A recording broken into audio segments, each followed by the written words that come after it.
So, Chris, what's going on with Infinite Dragon? Infinite Dragon? Do you mean like a dragon, Infinite Wealth? Yes. Oh, Infinite Dragon.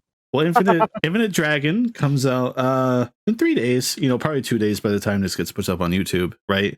And it's the new game in the Yakuza Like a Dragon series. $69.99 here in US dollar regions, at least. Quite a bit of money. This is the new MSRP for video games now, right?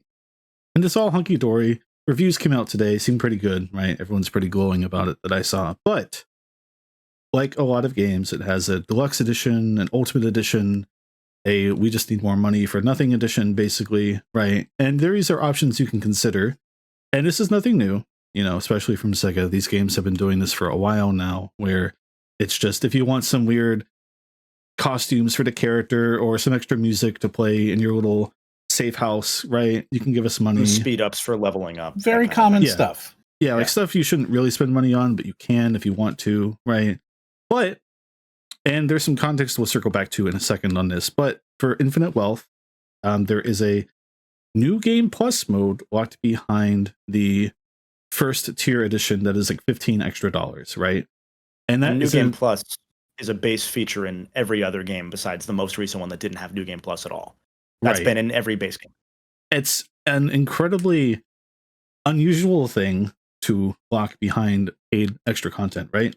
And this is actually something they've tried before, but it was only in the Asian European territories for Yakuza 7, Yakuza Like a Dragon. Because they got pushback and it changed. That was like COVID time. So by the time we got in English, I think Sega of America, Europe decided we'll just wrap it into the base game. That in that instance, it included like some extra dungeons or something technically also. So we just got all that for free and it wasn't as much of an issue. But now it's coming up again. There's been some pushback, but this didn't really start gaining any visibility until I want to say like late last week, right? Yeah. And it just grinds my gears because I feel like if you're going to charge $15 extra, and to be clear, that's not all you get, but we're talking frivolous stuff, right? I feel like if you're going to charge $15 extra for a $70 game, you should maybe just plan ahead a little better and include something of actual worth and not take out what's basically a basic game feature and then advertise it. Because to keep talking just slightly more, I know I'm hogging it here, but the way they're marketing it is that there's a big swell story mode and there are extra like story missions that pop up during your New Game Plus run. So I think the angle they're trying to take with this is like, oh, well, it's not just New Game Plus, it's New Game Plus with extra story, and that's a reason to play this incredibly long JRPG again. But that's the thing that gets me is we're in a world with New Game Plus now where the function of New Game Plus has changed in the last, I'm going to say 10 years or so. And I say this as somebody who has played Ratchet and Clank games, the games that made New Game Plus actually something worth considering. In a world where no one else cared at the time, frankly. New Game Plus used to be, we're giving you the most bang for your buck, so you play this game for a full year until the next one comes out, and it was awesome. In the last 10 years or so, it has shifted to, we're going to give you the base game, and then in a couple months, we're going to update it for free with New Game Plus so that you don't need to play the game twice to get all the trophies, so that we can incentivize you to come back later, and we can keep the game in your mind for longer because it takes longer to get the next game out. So it was a bonus mode that they balanced a little bit better a lot of the time, even. Sometimes there were little, bonus costumes or stuff that would pop up, extra missions. Things like that. Sony's been doing this a lot with their stuff. Like Spider-Man's New Game Plus for Spider-Man 2 is not out yet because they've been balancing it and they got hacked. So they've been kind of busy working on other things. Right. And the thing to me that's fascinating is I would have zero problem, I think, with either A, New Game Plus being held off for a couple months, because you should not have New Game Plus in a 100-hour RPG at launch. I'm going to say it. I don't think that should be a feature because it's not going to be balanced to begin with, or it's going to be very obligatory. I think you can hold that off a few months, release a rebalanced hard mode difficulty New Game Plus, because a lot of these New Game Pluses have the super hard difficulty added in as a bonus option as well. I think that would have been fine. I'm gonna level with you. I wouldn't have even been opposed to the idea of paying for a special New Game Plus DLC, not the way that they're describing, but a few months down the road as a DLC thing, not with this game because it's too long, where they give you a significant amount of extra content that is stuff that could theoretically feel like they weren't specifically taking it out of the base game to make it DLC, because that's what this feels like to me. It feels like day one DLC that's been pulled out. Yeah. Exactly. Yeah. And that's the thing to me that I think bothers me, because the function of New Game Plus, like I said, it has changed, and they have done the worst of all three worlds in this strategy. Yeah, so I have something to say about this. It feels anti-consumer, first of all. Maybe not explicitly, maybe not on purpose. Maybe it is just because they were like, we need something to give as DLC, and they took stuff out, right? It's monetizing the whales. It's subsidizing the cost by getting the diehards to pay for it. Yeah, I mean, and that doesn't, something about that feels icky to me. I don't have a better adjective to describe it. I apologize, but something about it does not sit right in my soul, in my heart. The other question I had is, how big of a deal is New Game Plus to some people that it would be, they feel people would be willing to spend money on it? Because for me, and this is why I do disagree with you, Kevin, I think New Game Plus should, I don't like when they delay the New Game Plus, because I don't want to come back to the game a month later. I want to mainline it, and I want to mainline it for hours and hours and hours, and then I want to not touch it again until I'm ready to play it for hours and hours and hours again. And I think with the New Game Plus, if I'm in the groove, I like to stay in the groove. I like to do a couple hours of New Game Plus, and then I'm done with that game until I go back to it.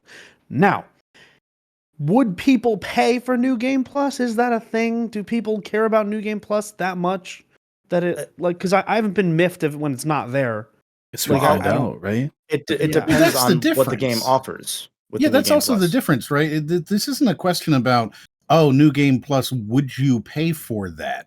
It's a question of, is this something that is being taken out of the base game and then being monetized unnecessarily? This reminds me more like Asura's Wrath, which had the story, the last two missions or whatever of the story were locked behind a paid DLC. And if you didn't want to pay for that DLC, then you didn't get to know what the conclusion of the story was. I don't that like was that. That was a particularly egregious time for Capcom doing gross shit like that. Yeah. I think that if we're talking about this is a mechanic that is built into the game already. We know that because it's already in the game, right? Yep. This is something that they are launching day one. It is essentially them saying, if you don't pay for the season pass, then you don't get to play this game again. And the only people who are going to want to play New Game Plus of 100-hour JRPG or whatever, the only people are going to be the ones who absolutely love this. And so it ends up feeling at best manipulative, right? Oh, why don't you just pay us a little bit more money for this DLC you were going to get anyways? And at second, right, is like, it almost feels, I don't know, exploitative, right? It feels like they are milking the customer unnecessarily. Well, and if you're going to pay the $70, you should be getting a full game. And if you're saying that this game, and I'm not saying that you can't monetize DLC, to be clear, right? But if you're going to say that this full game already exists and this thing is this, and what is New Game Plus? It's really just starting the game over again. We're not talking about some incredibly difficult to program thing, right? Like, and then you have to look at it cynically, like, are the extra story missions just something that were story missions? And then that's what I was saying. Yeah, plucked out. So that's my question: is we don't know. We won't know. Yeah, but the thing I was going to say was to jump on what you were saying, really quick, was with a game like Yakuza, or and Sega's been doing this in general. They haven't just been doing this with Yakuza. This has been a weird thing with Sonic that you can hit on in a second, Chris, because you'll be more knowledgeable than I would on that. The thing to me with something like these games is to do this with a series that can go from almost not existing anymore and barely breaking even, and take that and in the same like 2-year span, range from that to it is the best success Sega has had in 15 years. I don't understand taking that risk with this series. It's like a mascot for them now. Yeah, right as it's actually hitting like its groove in terms of it is a mainstay for Sega. Why would you immediately take that and say, we're finally going to make money on this series? Let's cash the fuck out. I guess if you're cynical looking at it, it's like, well, now that it actually has hit a more mass market, then it is time to, close the faucet on goodwill, and start being like, all right, pay up. It's so weird because they did stuff with Lost Judgment, that they had a season pass, and they had a short, campaign DLC, which is similar to what the most recent game Gaiden was supposed to be for 7 before they changed it because they were like, actually, that might not work. They made a whole 5-hour campaign in Lost Judgment that was DLC in that season pass, and it was just substantive enough that it worked for the price. It was a little expensive, but Sega games go on sale, so does the DLC. The rest of the season pass shit was stuff that they would do, like, oh, we, after the game went gold, we added a bunch of extra nurses you can date. Like, stuff that nobody, frankly, cares about, that they're just putting in as padding, that isn't necessarily designed for the base game. It's stuff that's designed separately from the base game as DLC. Yeah, the whole thing with regards to this New Game Plus feels or reminds me a little bit of the same way that I feel about Dead Space 3 having its resource packs where you could create stuff, right, in-game, but you could also buy these same resources, in the way that it feels that I am left asking how much has been changed to adapt to this monetization strategy, right? Yeah. With Dead Space 3, you go into it and you go, oh, so if you're charging me $1 for 10 pieces of iron, right, then I feel that you must have made iron harder to get in the game in order to incentivize me to pay money.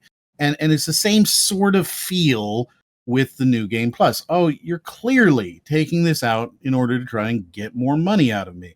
Oh, you've got 3 new story missions and 8 Sujimon Pokemon creatures, right? Like the super jittery men. Yeah. Yeah, you've clearly... If Sujimon Snap was DLC, I'd be fine with it. But you clearly took those out of the game. Yeah. Right? Like, they were there. They are there. They're in the game, and you took them out and you isolated them away and said, pay me more fucking money. And it just feels that would almost feel, compared to New Game Plus, which is in some ways a base feature of these games, that would almost feel better to take out like Sujimon Snap if it was like, this doesn't fit the tone of the rest of the game, so we're going to isolate it out because we realized it's actually a mistake, but we still want you to play this dumb shit. That would almost work. I just feel like New Game Plus is the type of thing that is almost so basic it shouldn't have to be paid for. Right? It feels like charging me for a save game. Yeah. Right. It feels it does. Give them ideas. It feels exactly like that. Because it's like you really could, like, what's to stop you from? Well, I mean, Konami did do that, if you remember, with Metal Gear, with Metal Gear Survive. Yeah. Yeah, they charged for save. If you had more than one save file, you wanted another one. It was like $15. Wow. Right. I was saying, like, what's to stop you from simply playing the game again? Well, yeah, but the thing that New Game Plus players generally want to do, depending on the game, is we're not talking Dark Souls New Game Plus, where it's I want to plow through the game with cool weapons and do it again and get some cool new shit. We're talking, in the case of a Yakuza or, like Spider-Man or Horizon or God of War, it's I want to go through the game again, but slightly easier or with end game abilities rather than end game like weapons or gear necessarily. Because a lot of New Game Pluses will take away your gear, but they'll still let you have the moves. Because then it's, I can experiment with early game enemies with the knowledge that I have now. Mm-hmm. And that's why I'm okay with New Game Plus being later in some games cases where the games are too goddamn long to begin with. I don't want to play Horizon twice back to back. Oh, well, that's if you like are going, and it occurred to me somewhere in between saying that and now that you could be going for the trophy and for like the New Game Plus trophy. Yeah. And like you actually want to finish your New Game Plus. Whereas for me, it's just like a little treat after the game. I'm not going to play it again. Like it, or it's Dark Souls and I can beat it in 2 hours. Like it, it's one or the other. Yeah. Anyway, Chris, do you have any closing thoughts? Because I know we didn't touch on the Sonic thing yet and how Sega's been doing this. I guess all there is to really say there is that this just has been a thing they keep trying to push. That was 2017 in Sonic Forces. The idea, in that case, that was a $40 game. I don't think that makes it better. But the idea was that Super Sonic, a thing, usually you get all the Chaos Emeralds, and that's just the gameplay ability you unlock. They wanted $1.99 for the ability to turn the Sonics into Super Sonic. Naturally, people were like, what the heck is this? You've been able to unlock Super Sonic for free since Sonic 2. Why would you even try to monetize this? And Sega went, yeah, all right. Fair. It's free. Yeah. Just download it. Here's a Sonic t-shirt. Screw you. We'll be back. Yeah. Yeah. And it's just like... feels mobile gamey. It feels mobile gamey. It just feels like, I don't know, just on principle, right? Like I tweeted about this, so I guess I'm just saying what I said there. Like, modern gaming, like you kind of get a little numb to some of this stuff, right? Like it is just the environment we're in now. At some point we are just kind of yelling at a cloud with some of this stuff, I guess, but still don't like it. I still don't think it's good. I think it's just unnecessary bad press, right? Like with your point, Kevin, like you even responded to me on Twitter, and I was like, that's such a great point. Like it's such easy PR to come out months later and be like, man, remember that really good game we released? Well, it's been half a year. Maybe you want to play it again. Here you go. The game's cheaper now, right? And you get that marketing. We have new missions. Like they could have done the same thing and waited 4 months, and it would have been accepted more so. Because the thing is, a lot of the stuff with Yakuza, and this will be my last thought on it, was that Yakuza's New Game Plus is usually part of the premium adventure, which is where in every other Yakuza up until 7, you couldn't really change outfits in the base game. Like you'd have some silly outfits you'd unlock that you couldn't use because they wanted you to take the game seriously up until a point, and then they say, okay, you've experienced the game in the way we wanted you to, now you can go nuts with the dumb shit. This game and 7 started this trend. They changed that where it's premium adventure, like the costumes and stuff are available pretty frequently, no matter where you are. This game's wacky, you can go nuts with it. So a lot of the stuff that would have been in the New Game Plus style is now gone. Or it's not gone, but it's part of the base game experience. So moving New Game Plus to an update, I would understand from that perspective, because the point of premium adventure has now changed, and it is only now for the 100% diehards. Mm-hmm. Yeah. I have a one closing thought as well, which is just that I don't understand how, and this is a rhetorical question, but like, I don't understand how folks at the top of companies like that can see so many other projects in the industry winning because of good faith with their audience and choose to go that direction still. Even this own series, which is largely built up from good faith from diehards, right? Yeah. This is the good guy underdog franchise. So for this to immediately flip on that is a shame. I guess what I'd close out on is, it is just a shame. And I feel like there's a guy in the Yakuza community who I think put it best. Devil Leon 7, I think is how you say it, right? He's like, even if you don't care about this, right? The refrain is like, that's such a long game. I don't care about New Game Plus. I'll never play it again anyway. He's like, today it's this. Next game, it might be something you do care about. So you should try to speak up about it if you can, right? Yeah. And you want to say, maybe that wouldn't work, but I mean, we saw Sega walk it back with Super Sonic, right? I think it's too late this time in America, and with 7 in America, because their player bases were not very happy with that, I don't believe, in Asia and Japan regions, right? So I don't know. Speak up about it. Send them a tweet. I don't know. Just make some kind of noise. That's all you can do, other than not buy it. Enjoy the game this Friday when it comes out. It sucks because everybody else about it looks so good. It does feel a lot. So our thoughts will come one day. Yeah. It does feel a lot like the underdog, where they blew up and act like they don't know nobody. quote riff. And if you want us to do that to you, subscribe to the Crub channel, hit the like button. I've already forgotten who you are. Friday for our regular schedule podcast. Yes. Bye. Blow us up so that I can forget who Kevin is. Act like I don't know who he is.